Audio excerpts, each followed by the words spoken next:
Because what I'd like to do is get back to the question of, is it true, okay? It might make a man, maybe there's a man out there who feels happier if we affirm him as a woman. Is it true, though? Is it actually true?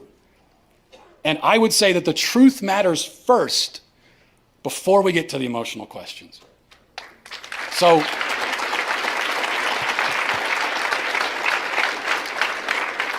I'll throw it back to you. Biological male says that he's a woman, wants to be affirmed as a woman.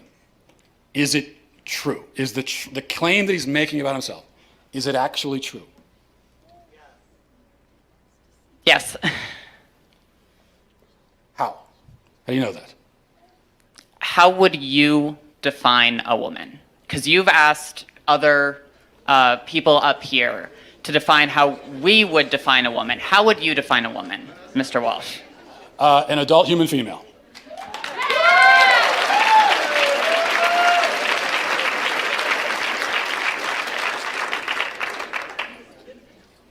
And how don't trans people, how doesn't a transgender woman fit that definition? Female.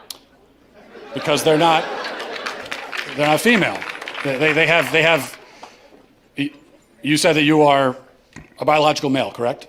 I said I'm transgender. I might be intersex for all we know. About almost as many people in the world are transgender as intersex, and Well, a lot of people don't know. Well, but that's a different conversation. Intersex, that's a genetic anomaly, that's a medical condition. So that's a completely different conversation. That's also that's not a third gender. That's a genetic anomaly that occurs within the sex binary of male and female.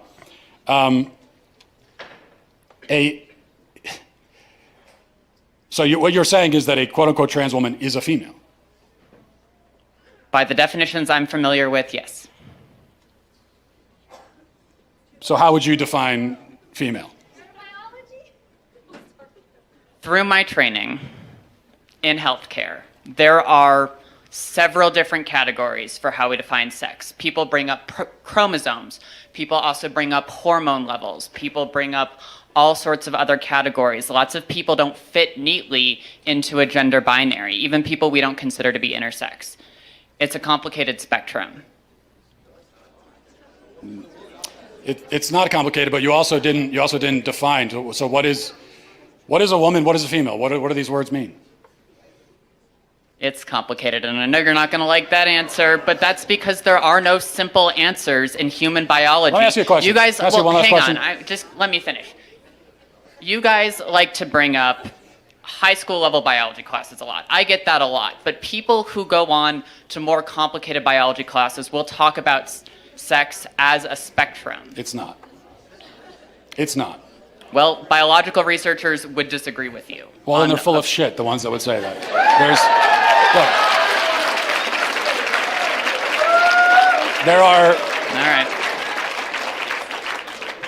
There are male gametes and female gametes. Oh, I had one last question. Wait, Mr. Walsh, can I ask a question? You don't want questions. I just had one quick, can you come back for 1 second? Because this is an important question. You said you're an EMT. Yes. Okay, if you're responding to a health emergency, biological male, somebody with a penis is having a medical emergency, and they say to you, I think I'm having a miscarriage. Would you check them to see if they're having a miscarriage? Would you consider that a possibility for them?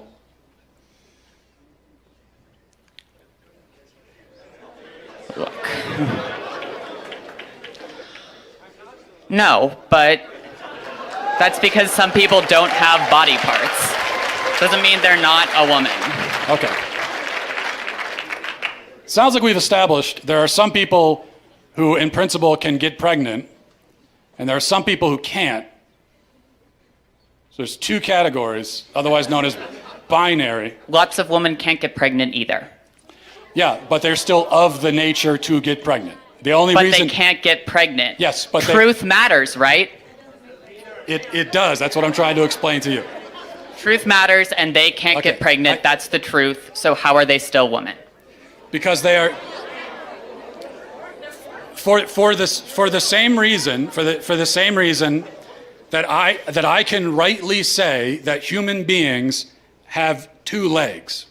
And if a person is born with only one leg, that doesn't call into question the statement that human beings have two legs, okay? A person being born with one leg doesn't mean that now legs are on a spectrum and we can't say anything at all about how many legs a person has. Who knows? They could be a centipede. You know, they could have 100 legs. No, we know human beings have two legs. If a human is born without two legs, something went wrong. They were supposed to have that second leg. Something went wrong. If you meet a person on the street who only has one leg, maybe they had an accident. Maybe they were in war. Maybe something, you know, maybe they were in a car accident. Maybe they had cancer. A leg was cut off. But you know that something went wrong because by their nature, they're supposed to have two legs. Same thing for a woman. A woman by her nature can get pregnant. A man by his nature never can. So if you meet a woman of childbearing age, say she's 28 years old, and she can't get pregnant, you know automatically that something has gone wrong. And she can go to the doctor and find out what that thing is, even if they can't fix it.